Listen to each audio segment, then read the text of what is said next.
During training camp, he was going to wild card and sparring 2 to 3 times a week. Oh, straight left, drop Myers. What's up, guys? It's George Aliyu. So I know it's weird. I'm not wearing my boxing gloves. I'm not wearing my boxing shoes. This is not an instructional video. I'm actually outside the hangar here at Fight Club OC, and I'm going to be commentating the fights. So I really don't have a goal for this video. I just want to show you guys behind the scenes footage of the locker room. Maybe show you guys the production team, fighters walking out, maybe talk to the matchmaker. I just want to share a bunch of footage that you may not get the opportunity to see on TV. If you're new to the channel, I love sharing advice on boxing, nutrition, exercise, life of a boxer, behind the scenes footage on boxing events. So if any of those topics interest you, please make sure to subscribe so you can stay up to date with the latest video.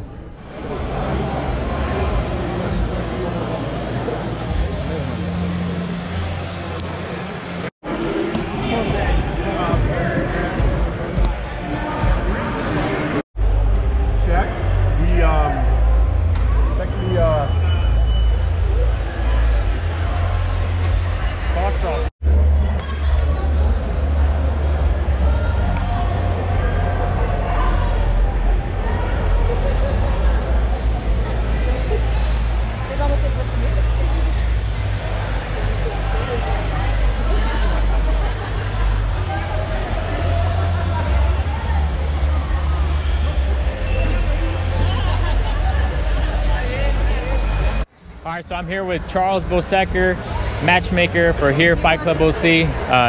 Chuck, how long have you been matchmaking here?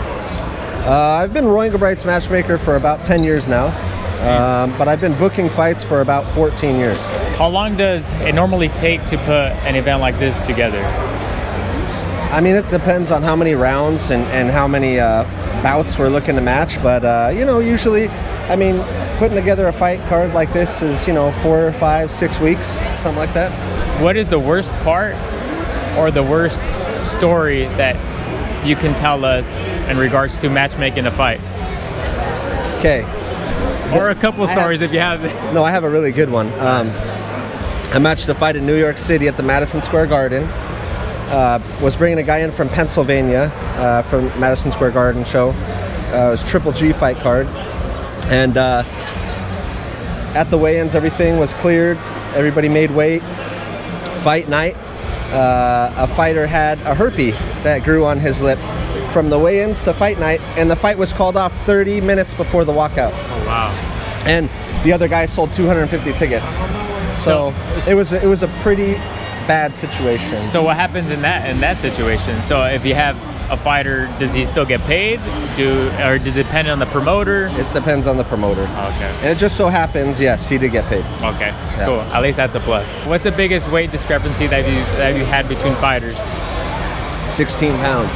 16 pounds? 16 pounds, yeah. And the fighter lied, came to the weigh-ins and was 16 pounds overweight. And it was against Victor Chinian's nephew making his pro debut. So again, what happens in that situation? We had to recontract and renegotiate the fight before the official weigh-ins. And did they both end up fighting each other? Yes. They went up in weight. But that was the biggest weight discrepancy I've ever dealt with. Yeah. All right, one last question.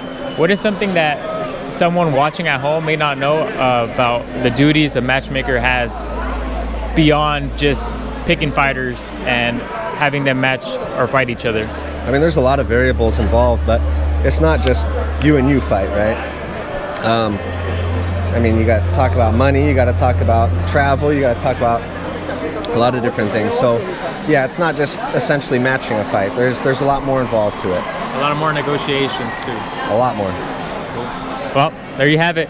Charles Bosecker, matchmaker, matchmaker of the year, matchmaker of the decade. There you go. Thanks, brother.